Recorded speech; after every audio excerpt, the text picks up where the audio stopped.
হু আমি জানি যে আমার ইউটিউব চ্যানেল আহামরি বড় না। আমি জানি যে আমার এমন কোনো ফ্যান ফলোয়ার নেই, বাট আমি এটাও যে আনমনিটারাইজ করে রাখছি, পয়সা ইনকাম করি না, সেই জন্য কন্ট্রোভার্সিয়াল জিনিসগুলো নিয়ে যে ইউটিউবের ভিডিও করব এগুলো আমি করি না।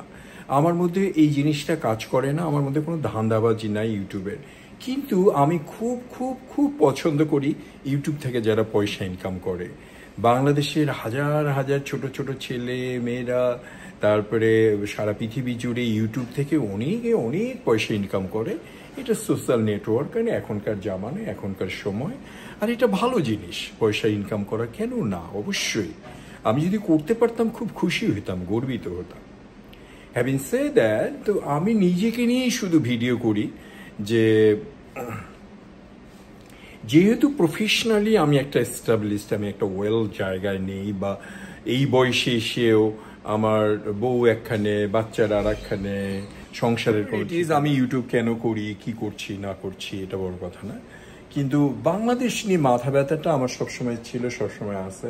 আই উইশ, বা আমি খুব খুশি হতাম যে আমার ভিডিও শুধু আমাকে না নিয়ে যদি শুধু বাংলাদেশ নিয়ে হতো, কিংবা শুধু আমেরিকা নিয়ে হতো, কিংবা শুধু বাংলাদেশের মুভি ইন্ডাস্ট্রি কিংবা হলিউড নিয়ে একটা টপিকে হতো, তাহলে হয়তো আমার চ্যানেলটা আর একটু বড় হতো।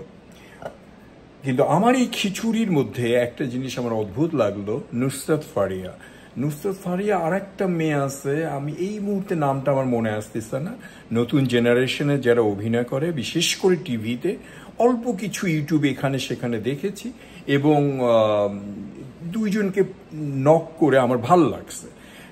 নট নেসেসারি যে আমি পুরুষ মানুষ বা আমার ম্যাজিক স্টিক আছে, সেই জন্য না, আমার এমনি ওই দুইটা মেয়েকে ভালো লাগছে। তার মধ্যে নুসরাত ফারিয়া একটা মেয়ে, সেই মেয়েটাকে, সেই মেয়েটাকে অ্যারেস্ট করা হয়েছে, তাকে ধরে নিয়ে গেছে, কারণ সে হাসিনার চরিত্র অভিনয় করছে। আমি কোনো অভিনেতা বিশাল কিছু না, আর আজকে যদি আমাকে আমেরিকায় ডোনাল্ড ট্রাম্প চরিত্রে অভিনয় করতে পারে, আমি মনে হয় টপ অফ দ্য ওয়ার্ল্ড হয়ে যাব। নুসরাত ফারিয়াও তাই, যখন সে ওই চরিত্রে অভিনয় করেছে শেখ হাসিনার চরিত্রে, সে তখন টপ অফ দ্য ওয়ার্ল্ডে ছিল, কারণ শেখ হাসিনা তখন আমাদের প্রধানমন্ত্রী ছিল।